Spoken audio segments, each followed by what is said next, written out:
Estamos en el domingo segundo después de Pentecostés. Lectura de la epístola del apóstol San Juan. Carísimos, no os extrañéis si os aborrece el mundo. Nosotros sabemos que hemos pasado de la muerte a la vida, porque amamos a los hermanos. El que no ama permanece en la muerte, y todo el que odia a su hermano es homicida. Pues ya sabéis que ningún homicida tiene la vida eterna su morada. En esto hemos conocido el amor de Dios, en que dio el Señor su vida por nosotros. También nosotros debemos dar la vida por nuestros hermanos. Si el que tuviese bienes de este mundo y viere a su hermano en necesidad, le cerrare sus entrañas, ¿cómo puede residir en él la caridad de Dios? Hijitos míos, no amemos de palabra ni de boca, sino con obras y de veras.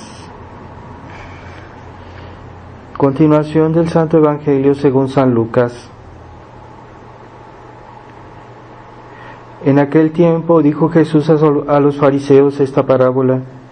Un hombre dispuso una gran cena y convidó a muchos, y envió a la hora de cenar a su siervo para decir a los convidados: venid, todo está dispuesto. Y empezaron todos a excusarse.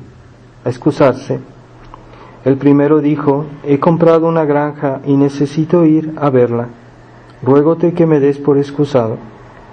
El segundo dijo: he comprado 5 yuntas de bueyes y voy a probarlas. Dame, te ruego, por excusado. Otro dijo: acabo de casarme y así no puedo ir allá. Vuelto el criado refirió todo esto a su amo.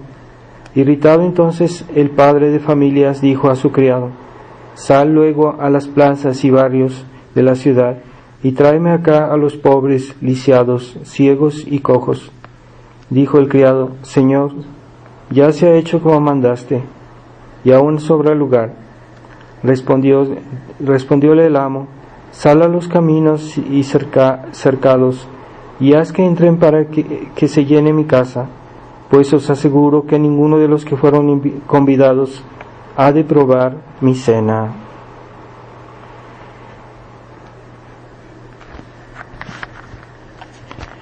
En el nombre del Padre, del Hijo y del Espíritu Santo.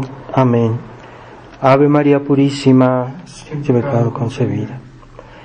Estimados hermanos, estamos en el segundo domingo después de Pentecostés y esta semana celebramos la fiesta, este jueves pasado, la fiesta del Corpus Christi, que es una fiesta muy importante y que está precediendo por unos días a la fiesta del Sagrado Corazón de Jesús, que es el viernes próximo. Así que hay una relación entre estas dos fiestas, la fiesta del amor de Dios y la fiesta de la Eucaristía. Hay una relación porque la caridad del Sagrado Corazón también está en la Eucaristía, y es el alimento del alma.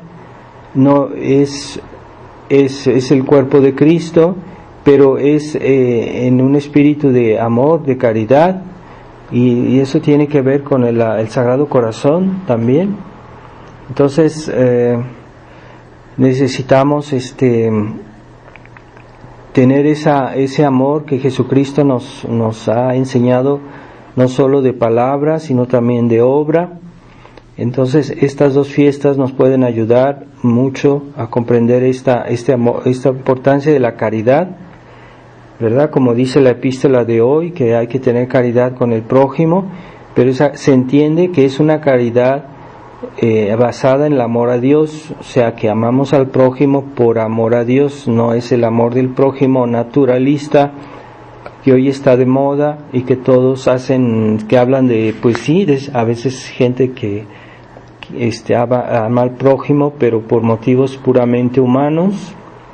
Pero eso no es caridad, eso es amor humano. Y está bien tener ese amor humano, pero no es suficiente, debe estar sometido al amor de Dios. Entonces el amor por el prójimo no es perfecto si no se le ama, porque el prójimo está hecho a imagen de Dios y que debe amarse al prójimo por amor a Dios. Así que es la importancia de esa caridad en la vida cristiana, porque el amor humano no tiene mérito para la otra vida. Dios recompensa en esta vida a aquellas personas que de alguna manera son buenos con su prójimo, pero que no lo hacen por caridad, lo hacen por bondad humana, pero eso no tiene recompensa en la otra vida, nada más en esta. Entonces hoy está de moda esa bondad humana que no es perfecta, que debería ser un amor de caridad, y que eso es el plan de Dios y es lo que Dios quiere en realidad. Entonces, si nos quedamos a un nivel puramente humano, pues a veces puede ser incluso un pecado si uno se niega de una manera consciente de que hay que complementar ese amor humano con un amor de caridad. Entonces la Eucaristía es un gran medio que nos ayuda a mejorar nuestra caridad, porque es precisamente Jesús presente con su cuerpo, sangre, alma y divinidad, que viene a nosotros y que Él mismo nos estimula para que lo amemos, porque no puede ser que Jesús esté presente y que nosotros no sintamos ningún efecto de su presencia. Así que su presencia en nosotros nos ayuda a amarlo, aun si nosotros también intentamos amarlo, pero la presencia de Jesucristo en la Eucaristía nos ayuda a amarlo mejor. Él mismo nos estimula, nos da sus gracias, nos hace sentir el beneficio de su presencia, y eso nos ayuda a amarlo mejor. Así que la caridad es una gran virtud, pero el mundo de hoy la entiende mal, y nosotros debemos liberarnos de todos esos prejuicios que tiene el mundo, y que nosotros estamos de alguna manera contagiados, porque hay gente que es muy católica y que a veces tienen reflejos que son naturalistas, a veces casi no se dan cuenta, pero es que estamos contagiados, estamos contaminados de esa mentalidad naturalista que es muy común hoy, y que debemos tratar de entender en qué consiste para podernos curar, para podernos mejorar. Y hoy la gente cree que ser bueno es hacer el bien al prójimo, así nada más, ¿verdad? Incluso unos piensan que ser bueno es tratar bien a los animales y tenerlos como si fueran dioses. Entonces se ha hecho una mentalidad naturalista, ¿verdad? Y eso no es caridad, porque la caridad no se puede practicar con los animales. La caridad solo se puede practicar con nuestros semejantes, porque el hombre está hecho a imagen de Dios, y el hombre está hecho para vivir la vida divina, la vida de la gracia. Y entonces al hombre, al nuestro prójimo, se le puede amar de caridad, con un amor de caridad. A los animales no, ni a las otras criaturas. Podemos tener alguna afición, algo que nos guste, que es algo material, que a veces no siempre es algo malo o ilegítimo. Puede ser que tengamos algún gusto, alguna tendencia, pero eso pues no puede ser caridad. Eso es un amor sensible, un amor material, pero pues sí, es muy secundario, y no debe tomar mucha importancia en nuestra vida, porque Nosotros estamos hechos, nosotros hemos sido creados para amar primero a Dios. Es el gran fin de toda la creación, no solo de la creación material, sino también de todo lo que hay en el universo y sobre todo el hombre, que Dios lo creó. Es el fin principal, hay que tenerlo bien claro eso, porque la gente no lo entiende, y los católicos no lo entienden, que Dios creó todo para su gloria. Y este es el primer fin del universo, y es el fin de todas las cosas, es el fin de todos nuestros actos, es el fin de todo lo que existe, todo lo que pueda existir, todas las cosas que podamos hacer, pensar, ver, conocer, todo, absolutamente todo está hecho para gloria de Dios.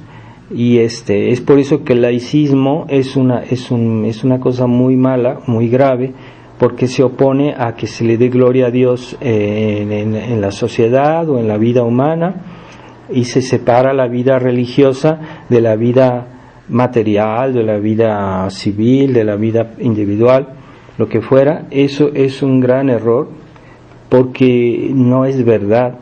Dios hizo todas las cosas para su gloria. Primero, todo está al servicio de Dios, y dentro de esa gloria de Dios, no aparte, porque es el error laicista. Cuidado, otra vez, dentro de esa gloria, no fuera de ella, no de una manera separada, sino incluido en esa gloria de Dios.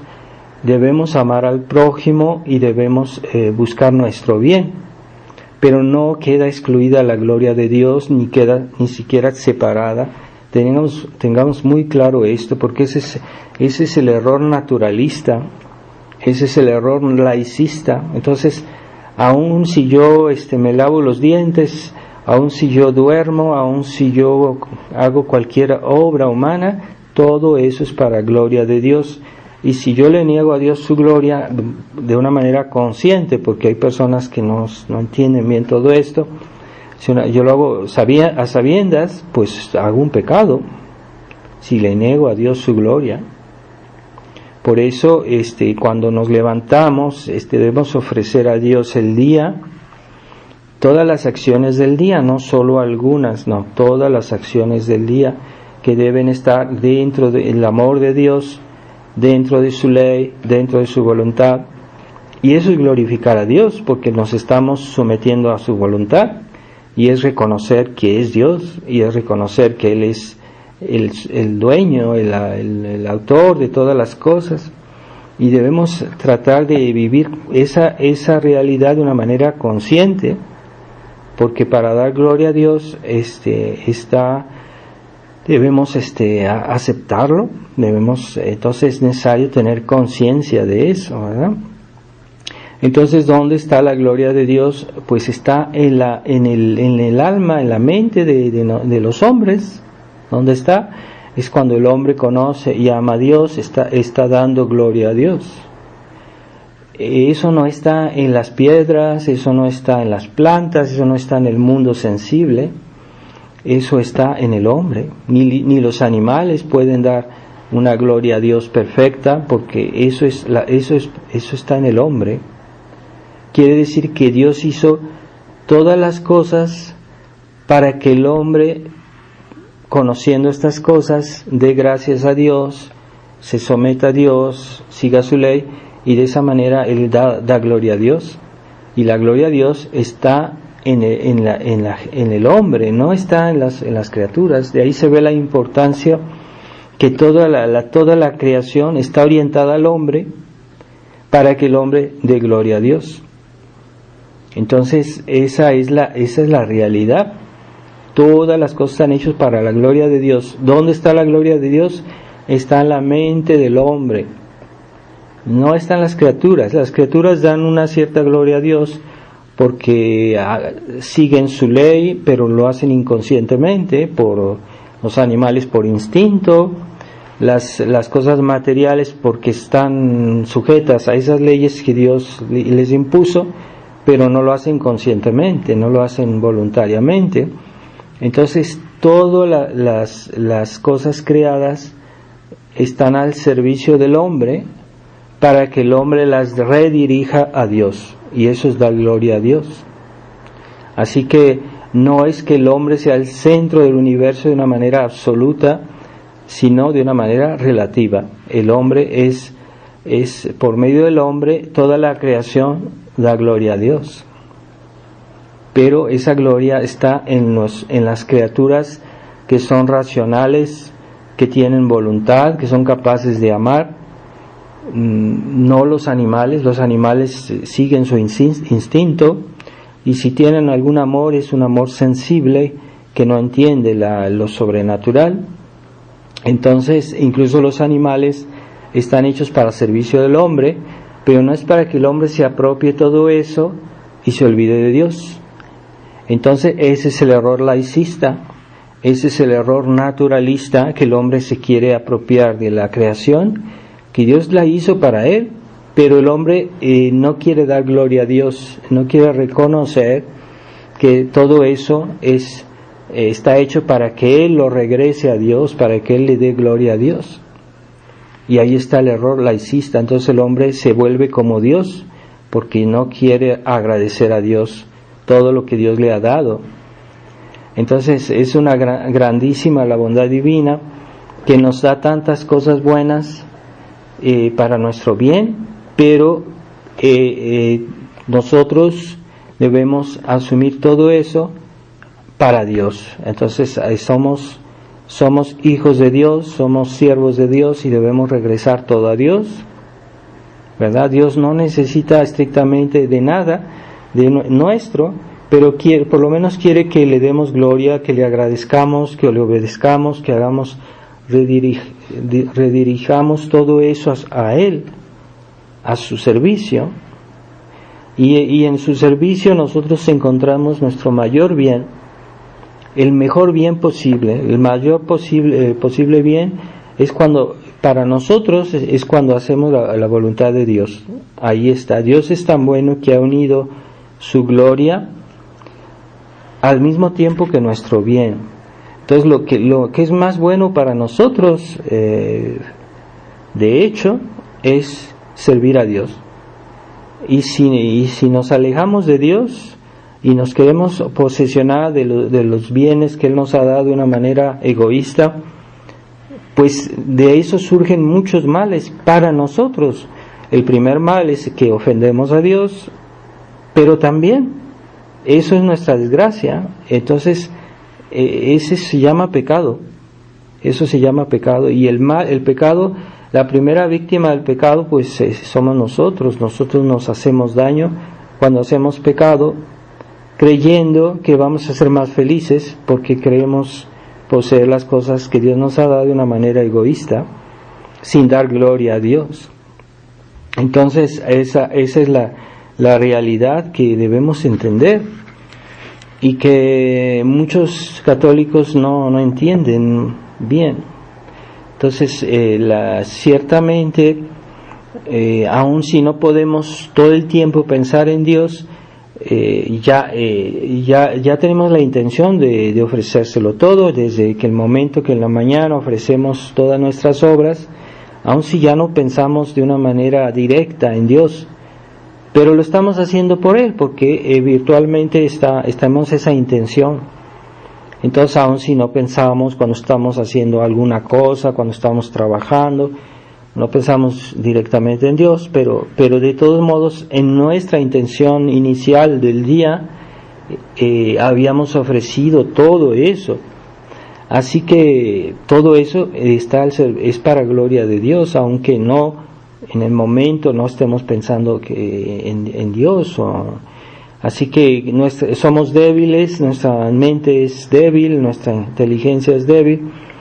No podemos pensar siempre en Dios en todo lo que hacemos, pero es suficiente que no nos salgamos de su ley, que no excluyamos ese sometimiento a Dios que debe abarcar todo, y que no lo excluyamos y que en realidad lo estemos obedeciendo, es suficiente. Entonces hay personas que a veces no piensan o no pueden pensar en muchas cosas, ¿no? Solo los muy grandes santos, la Virgen María, San José, San Juan Bautista, eran capaces de vivir esa presencia de Dios de una manera explícita todo el tiempo. Nosotros somos más frágiles y a veces estamos distraídos, pero basta que no hagamos una intención, una retractación de esa intención de servir a Dios en todas las cosas, de no excluir nada de su ley, de no excluir nada de su voluntad, de su gloria, y ya estamos glorificando a Dios, aun si no nos damos cuenta muy bien, a veces porque estamos distraídos o porque, ¿verdad? Entonces esa gloria de Dios es muy importante. Entonces dar gloria a Dios significa lo que dice el Catecismo de San Pío X, que hace la pregunta, ¿para qué fue creado? ¿Para qué fuimos creados? Y el Catecismo nos dice, el hombre fuimos creados para conocer y amar a Dios y por este medio salvar nuestra alma. Esa es la respuesta que está en el Catecismo. Es una frasecita, pero es muy profunda y hay muchísimo que decir sobre esto. Entonces, conocer y amar a Dios, allí está la gloria de Dios. ¿En qué consiste la gloria de Dios? Conocerlo, no basta solo conocerlo, si no hay amor. Entonces, si hay conocimiento y hay amor, hay gloria de Dios. Entonces, conocemos a Dios y hay la respuesta a ese conocimiento se llama amor. Entonces, ¿cuál es nuestra respuesta? ¿Es perfecta o es imperfecta? ¿Es tibia? ¿Es intensa? ¿Es fiel o infiel? ¿Verdad? Hay que, como el evangelio de hoy, que hubo este rey que mandó llamar a todos sus amigos para que vinieran a su cena y no quisieron venir. Que no quisieron dar gloria a Dios, eso es lo que quiere decir. O sea, Dios nos llama a todos a su cena para que participemos. Y el hombre responde sí, es el amor. No basta saber. Entonces la respuesta es el amor. Entonces aquellos que dicen sí, están dando gloria a Dios, ¿verdad? Entonces Dios hizo, ¿a qué cena nos quiere invitar? Pues sí, la Eucaristía. Estamos pensando hoy en la Eucaristía, pero también en la ciencia divina que nos ha transmitido por la fe, que también es un alimento del alma, la doctrina de la fe. Entonces, aceptar la fe es estar cenando, es decir, el alimento del espíritu es la verdad, el alimento del alma es el conocimiento de Dios, y los que la cena a la cual Dios nos llama es no solo recibir la Eucaristía, pero eso supone que tenemos la fe, eso supone que tenemos la caridad, pero no nuestra caridad, no, la caridad de Dios, es el amor divino que nos es comunicado, ¿verdad? No solo el conocimiento de Dios, de lo que es Dios, eso es también un alimento, sino también el amor de Dios. Entonces estamos participando a su cena, esa comida espiritual que Dios nos quiere transmitir. Pero hay tanta gente hoy que es negligente de esas cosas, porque el hombre se ha vuelto muy materialista, y lo que él considera importante pues son las necesidades humanas, las necesidades temporales, qué voy a comer mañana físicamente, si tengo dinero, si tengo necesidades temporales, es su única preocupación. Pero esas cosas son útiles, pueden ser buenas, pero no es lo primero que necesitamos, no es lo más importante. Entonces hay que buscar ese alimento del alma, y aquellos que no quieren, que no les interesa, se ponen en un peligro, porque hemos oído en el Evangelio que este rey al final dice, pues os aseguro que ninguno de los que fueron convidados ha de probar mi cena. Y eso es una amenaza, eso es un terrible castigo, ¿verdad? Porque en esta vida estamos probando esa cena, comenzamos a participar a su verdad, a su gracia, a su amor, pero es como una probadita, es como el comienzo de lo que será el cielo. Y aquellos que no les interesa esa probadita, pues no van a participar a la cena del cielo, donde habrá la plenitud de la posesión de esta verdad divina, de esta gracia de Dios, de este amor de Dios. Allá será, pero de una manera perfecta, de una manera plena. Y en esta vida comienza esa vida de conocimiento y el amor de Dios. Pero si lo despreciamos en esta vida, nos exponemos a perderlo por toda la eternidad. Entonces no es poca cosa, que a mucha gente le parece despreciable, ¿verdad? Que las cosas de Dios les parecen un poco sin importancia. Uno les dice a una persona, ¿por qué no dices tu rosario? Y ellos se ríen, se dicen, no, es que, como diciendo, eso no es importante, ¿no? Es una para mujeres piadosas, para gente que ellos consideran sentimental, y que en realidad no es eso, es sentimentalismo, porque es una gran verdad. Entonces el sentimentalismo es vivir de los sentimientos, pero y no es vivir de los sentimientos, son verdades muy importantes. Entonces esa negligencia en esta vida es algo, un mal gravísimo, primero para el que la tiene, pero la gente se ha vuelto muy superficial y ya mucha gente desprecia los bienes espirituales, y ahí está la gloria de Dios, para lo cual fueron creados, y que ellos no quieren, eso no les parece importante, no les interesa, no lo entienden, porque no quieren interesarse. Entonces ciertamente si se interesaran un poquito, pues lo entenderían mejor, pero si no hay ningún interés, es un pecado, y es un pecado grave,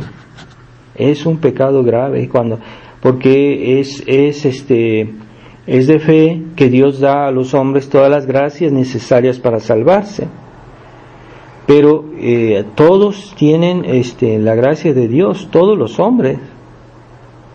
O sea, algunos tienen más gracias de Dios que otros, eso es verdad, pero la Iglesia nos enseña que todos tenemos la gracia suficiente, es decir, las gracias suficientes para salvarnos, y nadie se puede condenar si no es su culpa. Eso es imposible, es contrario a toda justicia, a toda bondad divina, a toda justicia divina. Nadie se condena sin su culpa. Quiere decir que hubo una negligencia, un desprecio, a veces, de esas pequeñas gracias que nos introducen a Dios, que son esas verdades de la fe, que a veces si uno es fiel a ellas, uno va a seguir ese caminito que lo va a llevar a descubrir las que siguen, y a ir a más adelante y llegar incluso a la santidad. Pero hay una continuidad en las gracias de Dios.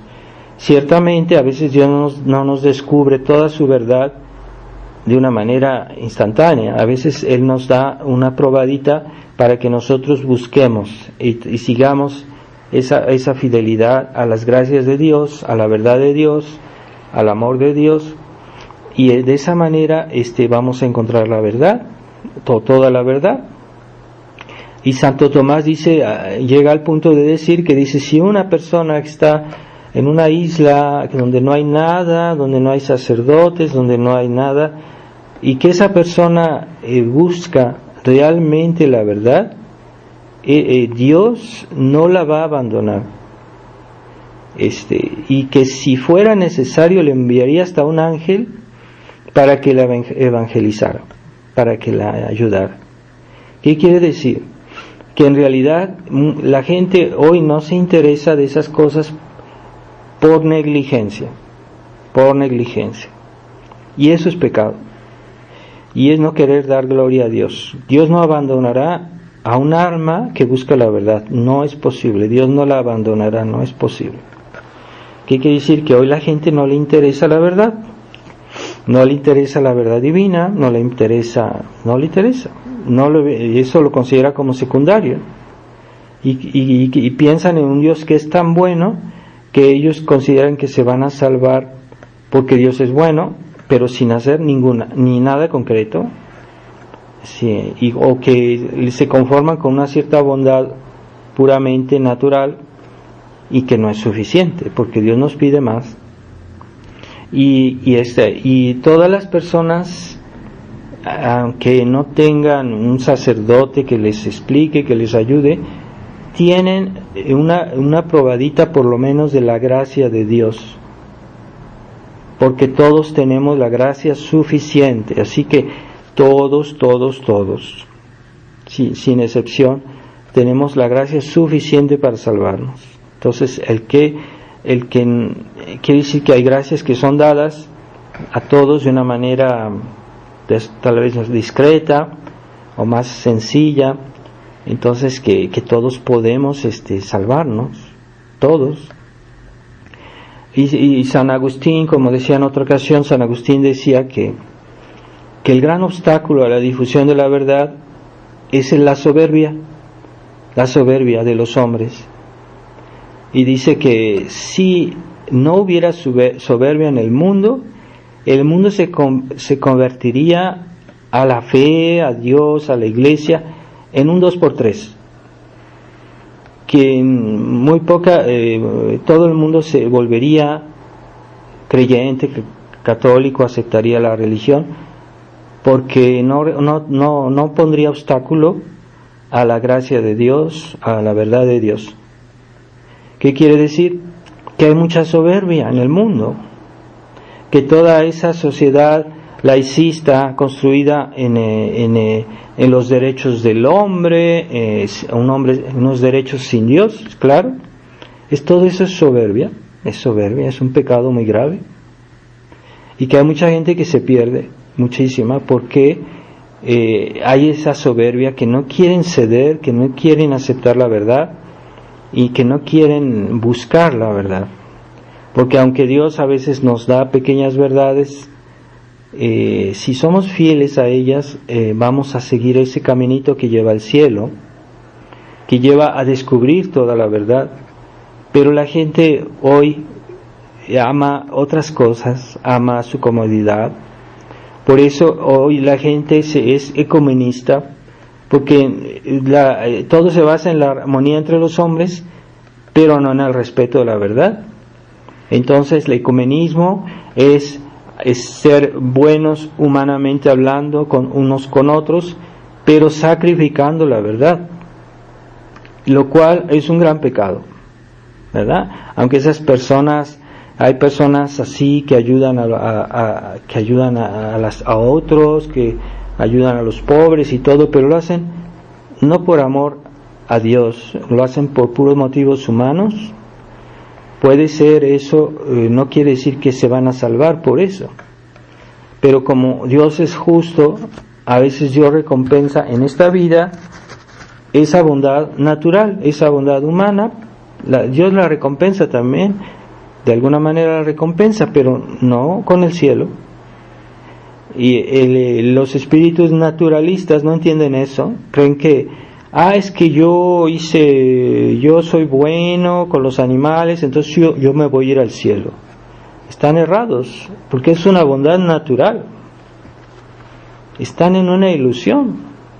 Y si además los sacerdotes que deberían instruirlos, en lugar de hacerles entender las cosas, los hunden más en su error, y diciéndoles, no, es que Dios es bueno y no te preocupes.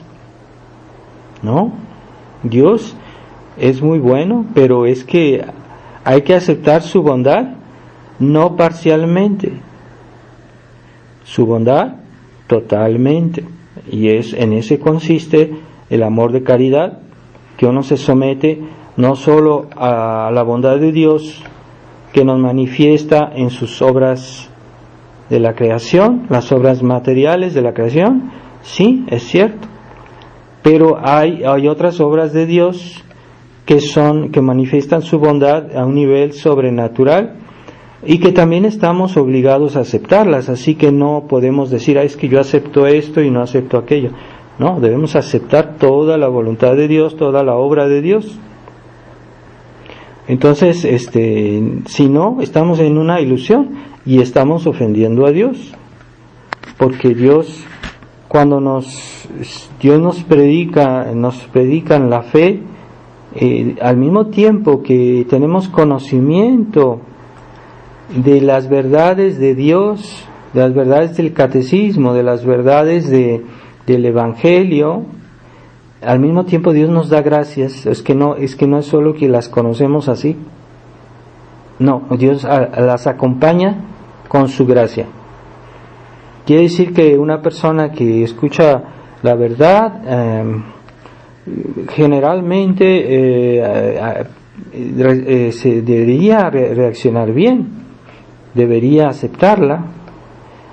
Pues hay casos en que tal vez tienen situaciones muy complicadas, no digo que siempre se den cuenta que están haciendo algo malo, pero normalmente ese conocimiento va acompañado de una gracia de Dios, ¿verdad? Si leemos el Evangelio, leemos los escritos de los santos, leemos la enseñanza de la Iglesia, que está consignada en el Catecismo, que es un resumen de toda la enseñanza de la Iglesia, que no por ser sencillo hay que despreciarlo, que hay que decir, que eso es para niños. No, es muy profundo lo que dice el Catecismo para niños. Pero esa soberbia humana, como dice San Agustín, les impide ver más allá, ¿verdad? Porque están llenos de sí mismos, están llenos del amor a las criaturas, y por eso dicen no a la invitación a esta cena, en la cual no solo se recibe la Eucaristía, pues, sino también la participación a la verdad divina, a la bondad divina, al amor divino. Todo eso en Dios es una cosa. Nosotros en nuestra vida hacemos una diferencia entre la verdad, el amor, etcétera, porque somos hombres, pero Dios es simple y todo eso en Él es una cosa, es simple. Su verdad, su bondad son una, ¿verdad? Entonces esa verdad revelada los enemigos se han encarnizado, los enemigos de Dios, que son hijos del demonio, que son servidores del demonio, se han encarnizado siempre contra la doctrina de la Iglesia y los sacramentos de la Iglesia. Por eso han querido destruir, muchas veces intentado destruir esas cosas, como Lutero, que quiso distorsionar todos los sacramentos para hacerlos inválidos, y algunos también era enemigo de la misa, Lutero. Pues es el demonio que le inspiró todo eso, porque todo eso son los grandes medios que Dios nos da para servirlo, para glorificarlo. Entonces él destruye la doctrina con el libre examen, porque dice, pues es que la Iglesia no es la que nos explica la enseñanza de Jesucristo, sino que cada quien la interpreta como quiera. Entonces, como todos la interpretan de una manera contradictoria, diferente, entonces es enemigo de la verdad. Lutero era enemigo de la verdad con su libre examen, y ahora vemos que hay miles de religiones protestantes y todos dicen cosas diferentes. ¿Eso es la verdad? No, porque son contradictorias todas esas doctrinas, pero se está oscureciendo la doctrina de la Iglesia, que esa es la verdad, la verdadera doctrina de la Iglesia, no la nueva doctrina del Concilio Vaticano II, que es una cosa nueva, que no tiene que ver. No es la doctrina de la Iglesia. Está alterada, está corrompida. Entonces, y también los enemigos de Dios han encarnizado con los medios que nos comunican la caridad, que nos comunican la gracia, que son los sacramentos. Pero la doctrina de la Iglesia contiene la verdad de Dios, la verdad revelada, y los sacramentos contienen el amor de Dios, contienen la gracia de Dios. Entonces, no es casualidad, ¿verdad? Entonces hay que comprender que esos medios que Dios nos dio contienen ese tesoro de la verdad de Dios, ese tesoro de la gracia, de la caridad, y que son la cena a la cual este rey nos invita a participar. No podemos negarnos porque es una ofensa a este rey.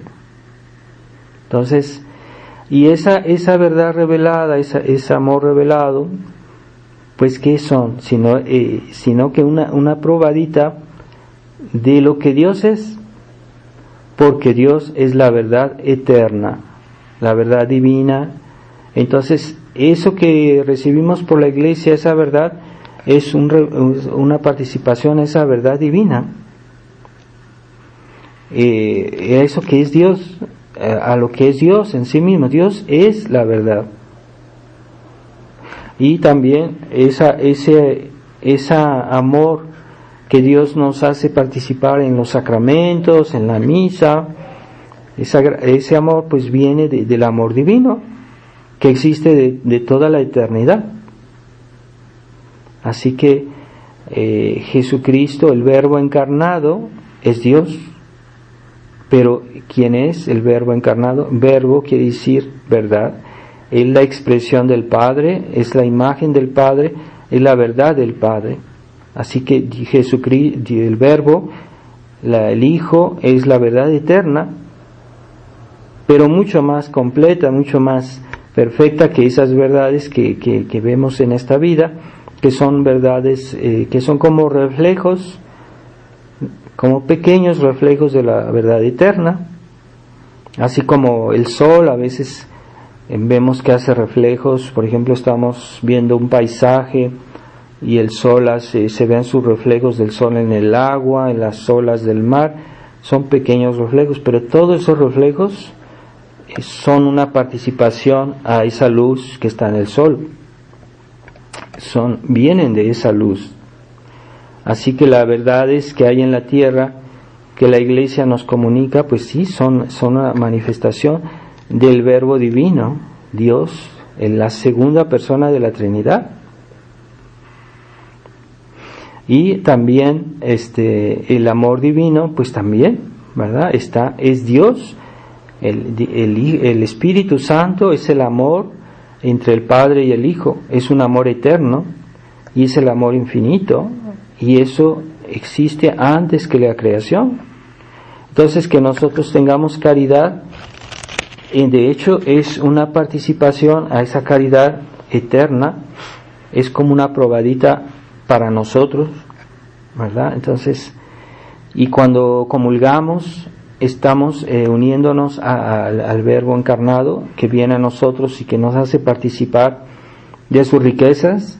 Porque cuando comulgar no solo es un acto de caridad, es también un acto de fe muy intenso. Así que comulgamos bien, esa fe, ese conocimiento de la verdad de Dios se mejora, se perfecciona, se consolida cada vez que comulgamos.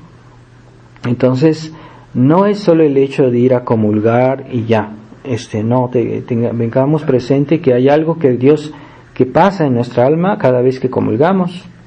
Hay un cambio, hay una mejoría, hay un enriquecimiento, ¿verdad?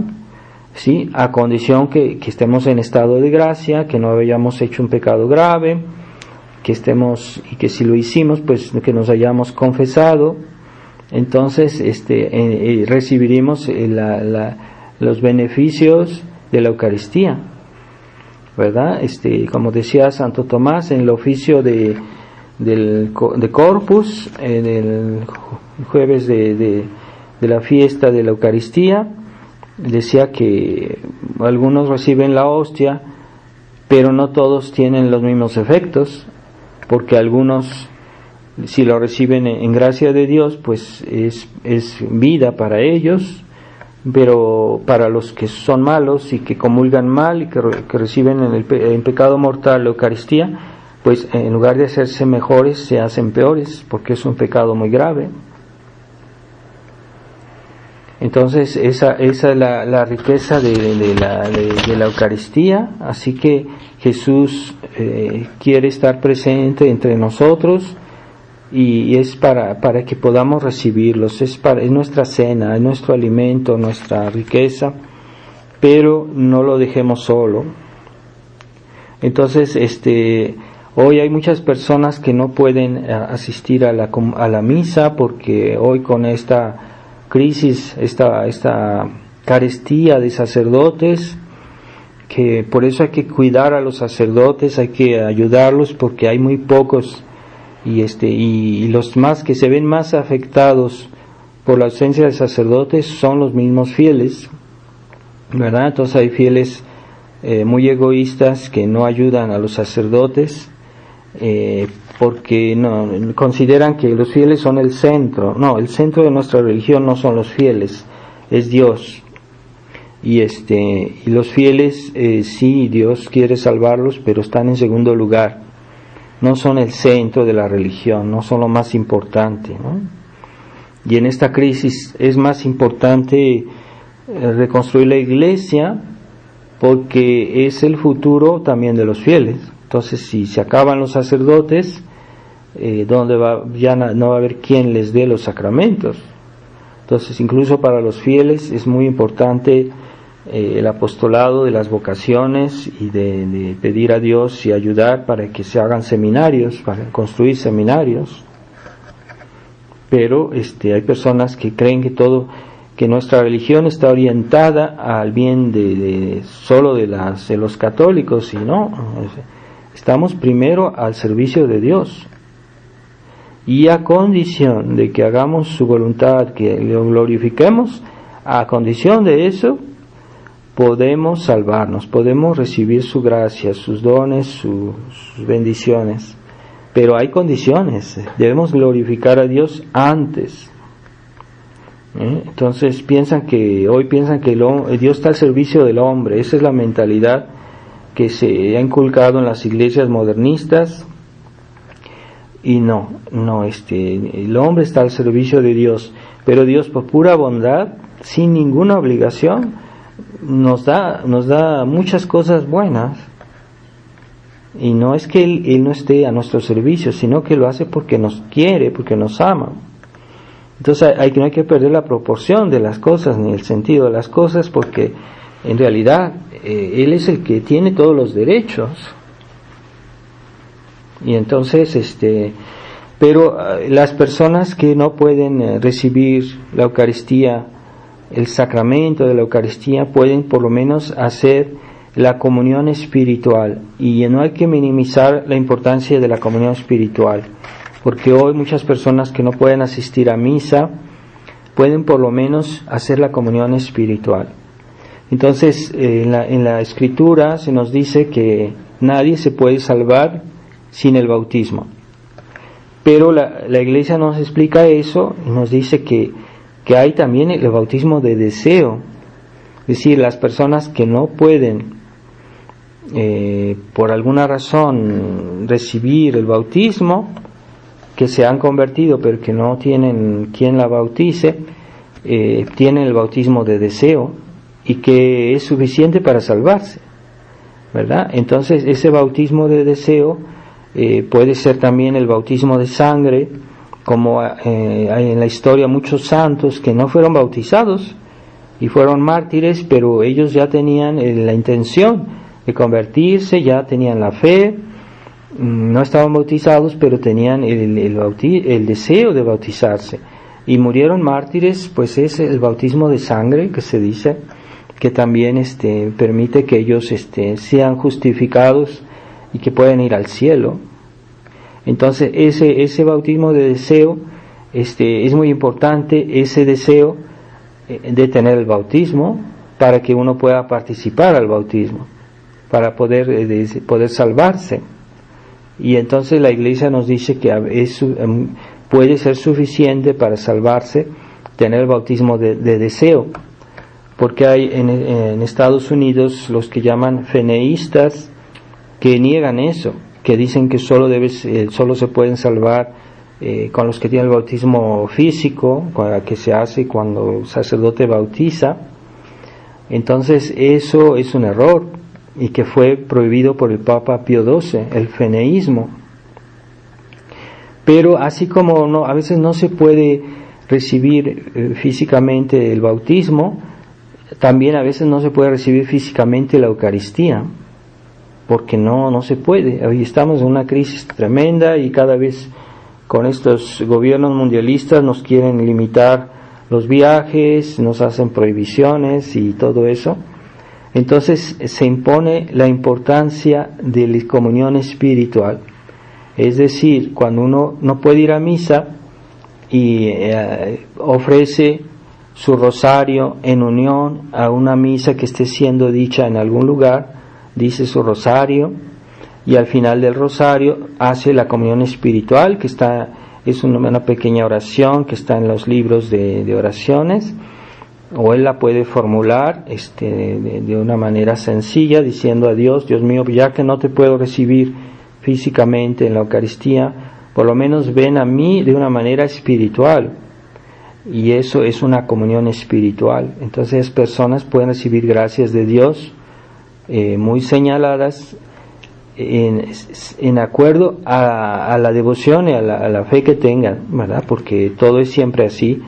Si estamos bien dispuestos y rezamos bien, recibiremos más gracias de Dios. Entonces, si hacemos bien la comunión espiritual, recibiremos grandes gracias de Dios.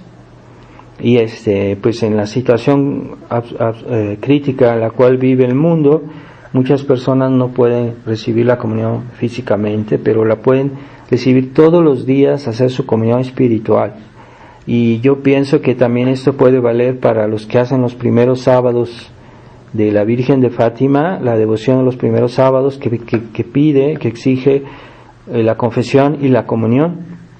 Entonces las personas que no pueden tener un sacerdote pueden hacer una confesión, una comunión espiritual. No es lo mismo, pero de todos modos puede reemplazar muchas gracias de Dios. Y así que alguien después de hacer lo que pide la Virgen, decir el rosario, hacer 15 minutos de meditación sobre los misterios del rosario, puede también hacer una confesión espiritual, hacer un buen acto de contrición, pidiendo perdón a Dios de todos los pecados con la intención de satisfacer los deseos de Nuestra Señora de Fátima, y después de la confesión espiritual hace su comunión espiritual diciendo la oración, la fórmula de esa oración que nos hace desear y pedir la venida de nuestro Señor a nuestra alma de una manera espiritual. Entonces eso puede, en un alma ferviente, puede obtener muchas gracias si está bien hecha, con fe, devoción, caridad, esa comunión espiritual y esa confesión espiritual. Entonces no hay que dudar en hacerla seguido, incluso todos los días, ¿verdad? Y si que decimos el rosario en unión a una misa que esté siendo dicha, una misa tradicional que esté siendo dicha en ese momento en algún lugar del mundo, entonces podemos recibir muchas gracias de esa misa, que aunque no estemos ahí, pero Dios en su bondad nos va a hacer participar a muchas gracias de esa misa que esté siendo dicha en otro lugar. Entonces y bueno, la Eucaristía es el alimento del alma, pero acordémonos que Jesucristo que está en la Eucaristía es la verdad divina, la verdad eterna. Acordemos que ese Jesucristo que está en la Eucaristía, que es Dios, y Dios es amor, Dios es caridad. Entonces estamos participando a su verdad, a su amor. Estamos por la mediación de Jesucristo, estamos unidos a toda la Santísima Trinidad, ¿verdad? Hace una semana celebramos la fiesta de la Santísima Trinidad, pues Jesucristo vino para llevarnos a la Trinidad, ¿verdad? Entonces es importante que en esta época de crisis tengamos ese deseo de participar a esta cena, que en esta parábola del Evangelio de hoy se nos dice, se nos da este ejemplo de un rey que llama a su cena a todos, pero no algunos no quisieron oír porque uno se habían casado, otro había comprado unos animales, unos bueyes, el otro dice que compró una granja y que no tenía tiempo. ¿Qué quiere decir? Y parecen razones justificadas porque son cosas importantes. Pues no estamos dispensados de no participar esta cena. Y si no lo hacemos, pues estamos ofendiendo a Dios, cuidado. Y cuando dijo el rey que ninguno de estos que fueron convidados ha de probar su cena, ¿qué quiere decir? Es la sentencia de condenación, nada, ni más ni menos. Entonces,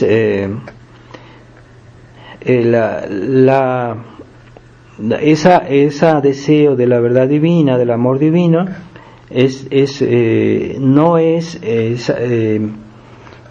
muy aceptado por esta sociedad liberal, esta sociedad ecuménica, esta religión ecuménica del Vaticano II.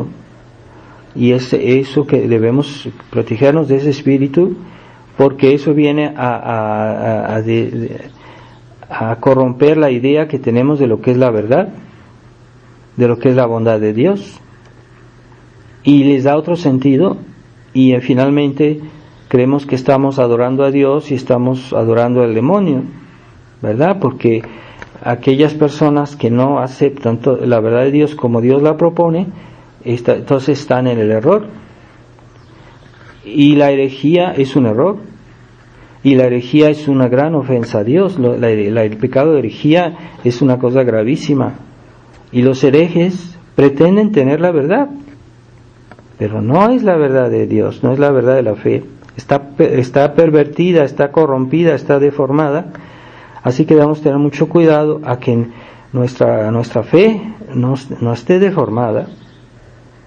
Es muy fácil darle un sentido diferente a las cosas, así como los que hicieron la teología de la liberación han trastornado completamente el sentido de los evangelios y les dan otro sentido a las palabras que Jesucristo dijo, que no es el original, que es una interpretación de ellos, una invención de ellos, pero le dan un sentido comunista a todas las palabras de nuestro Señor. Eso es una herejía, es una ofensa a Dios. Pero ellos pretenden estar obedeciendo a Jesucristo, pero se autoengañan y hacen que otros se autoengañen, porque si no se puede ser hereje y de una manera inconsciente, cuando uno acepta la herejía, uno es consciente de que está en el error. Entonces se está pervirtiendo el sentido original de la verdad de Dios, y por lo mismo ya no es ella, ya no es la verdad. Entonces debemos tener ese amor de la verdad, porque la verdad es nuestra cena, nuestro alimento espiritual, pero necesario para dar gloria a Dios y por ese medio salvar nuestra alma, por ese medio ir al cielo. Entonces debemos ser exigentes. Y si hemos leído la Biblia, para aquellos que han leído los libros de los Macabeos, pues el tiempo de los Macabeos se parece mucho al tiempo que estamos viviendo hoy, porque en ese tiempo se introdujo en el pueblo de Dios, en el pueblo elegido, en aquel tiempo estaba bien, y se introdujo los errores de los paganos, y que fueron conquistados por los griegos y introdujeron en ese tiempo el paganismo, la adoración de los ídolos y todo, lo introdujeron en Israel, y hubo un sacerdote y sus hijos que comenzaron una guerra contra esa invasión para que no perdieran completamente la fe. Entonces fueron los hermanos macabeos que pelearon, y que eso se parece mucho a lo que está pasando hoy en la iglesia, que nos han querido cambiar nuestra religión, nos han hecho una gran estafa, y que nos dicen, esto es la religión católica, pero no es la religión católica, es otra cosa, es modernismo, es una iglesia nueva, es una iglesia conciliar, es una gran estafa. Entonces hay quienes como los hermanos macabeos, han reaccionado para proteger, para conservar la tradición, porque los hermanos macabeos también defendían la tradición que venía de Dios, que venía de Moisés, y que era también la religión de Dios, la verdadera religión. Entonces hoy también ha habido los que les han llamado a veces con un cierto desprecio, los tradicionalistas, ¿no? Pero no, la tradición la iglesia es una tradición, las verdades de la fe son una tradición, la iglesia es tradición. Así que cuando digo católico, estoy diciendo tradicional, es equivalente, son términos equivalentes, así que no nos dejemos impresionar que dicen, es que los tradicionalistas, los integristas, etcétera. No, es que somos los verdaderos católicos, nada más. Somos personas que queremos permanecer católicos. Entonces, entre los mismos macabeos, con el tiempo, algunos pecaron por exceso, otros por defecto, porque entre los israelitas había algunos que eran liberales, lo que equivale hoy a los liberales, y que empezaron a vestirse como los paganos, empezaron a ir a los templos paganos, a hacer deportes como hacían los griegos, etcétera, y se empezaron a ser liberales. Pero entre los buenos que quisieron reaccionar, hubo algunos que se fueron al otro extremo, ¿verdad? Y que empezaron a exagerar demasiado en ciertas cosas que no eran tan importantes. Y con el tiempo, esos que exageraron, no digo los que estaban bien, sino los que exageraron, se volvieron lo después se llamó los fariseos. Así que los fariseos venían, en cierta manera, de los macabeos. Entonces, cuidado, ¿verdad? Aquellos católicos que quieran reaccionar contra los errores modernos, que no caigan en un exceso, ¿verdad? Porque vemos un exceso, por un lado, que los católicos liberales son muy tolerantes, son muy acuerdistas, y por eso mismo están abandonando todo, están dejando rienda suelta a los enemigos de Dios. Y eso es el liberalismo, como los que fueron liberales en Israel en ese tiempo, que aceptaron el culto pagano, que aceptaron muchas cosas de los paganos, eran los liberales de la época.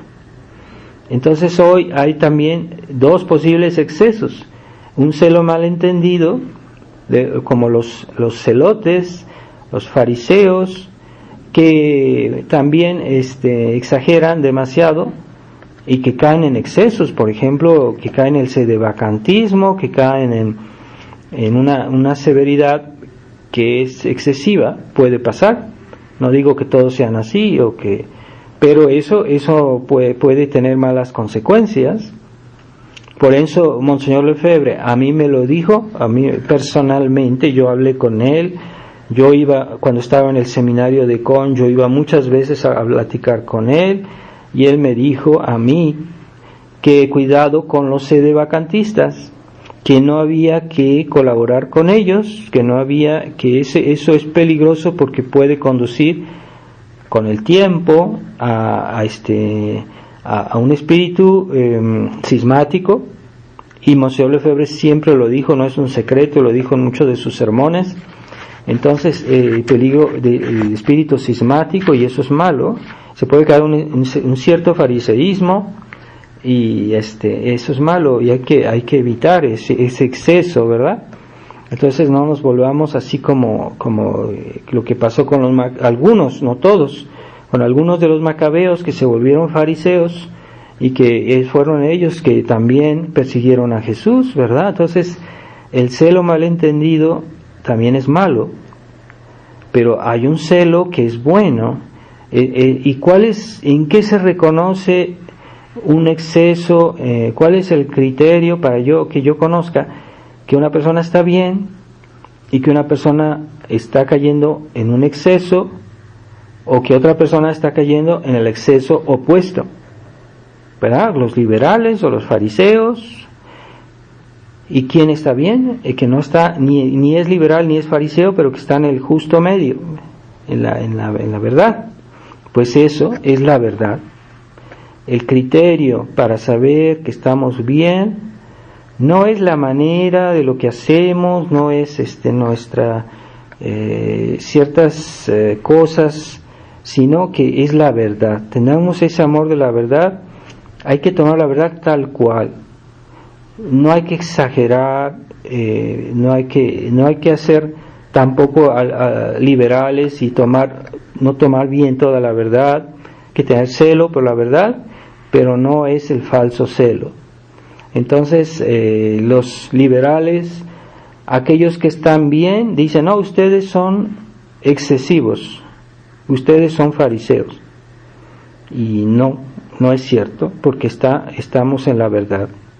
Y aquellos que son excesivos nos dicen: no, a los que estamos en la verdad dicen: no, ustedes son liberales, porque no son como nosotros. Entonces, no, tampoco somos liberales. Entonces, no hay solo esos dos excesos que hay que evitar, sino también el justo medio de la verdad, del bien y de la ley de Dios, como Dios lo entiende, como la religión católica lo entiende, como siempre la Iglesia lo ha enseñado, como Jesucristo nos enseñó. Eso es la verdad y es el justo medio.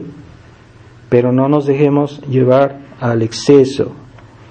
De un lado, el exceso de el celo malentendido, y por otro lado el acuerdismo, el liberalismo, que quieren aflojar y que no quieren hacer muchos esfuerzos. Bueno, entonces caen en otro exceso. Es el liberalismo y es el acuerdismo en que está cayendo la Fraternidad San Pío X.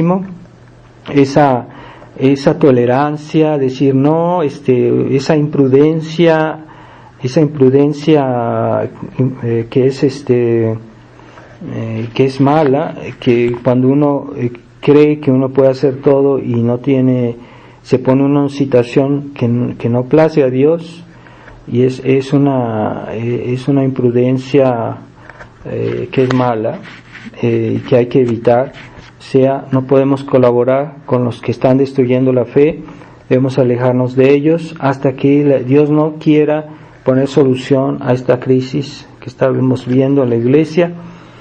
Debemos esperar prudentemente y no caer en esa imprudencia temeraria que ellos disfrazan de caridad, de una cierta diplomacia malentendida, pero que es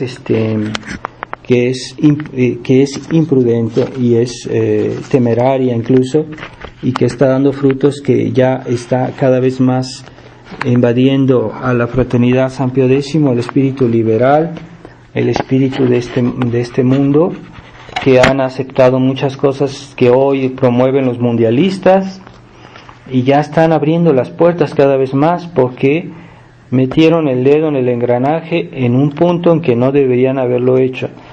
Debemos, como Monseñor Lefebvre nos aconsejó al final de su vida, hay que tomar distancia de la Roma modernista, porque es muy imprudente estar muy cercanos a ellos. Podemos dejarnos contaminar y arrastrar. No es como un espíritu cismático ni sedevacantista, sino es el justo medio de la prudencia real, prudencia cristiana. Entonces, pues pidamos mucho por todos esos tradicionalistas que han creído una buena cosa, que han tenido confianza en los superiores de la fraternidad, y no se dan cuenta, tal vez algunos, no sabemos cuántos, pero solo Dios sabe quién lo hace por negligencia, quién lo hace por ignorancia. Entonces, que Dios tenga piedad de todos y que todo esto Dios les ilumine para que salgan de ese engaño y de esa trampa diabólica que les han tendido. Ave María Purísima, sin pecado concebida.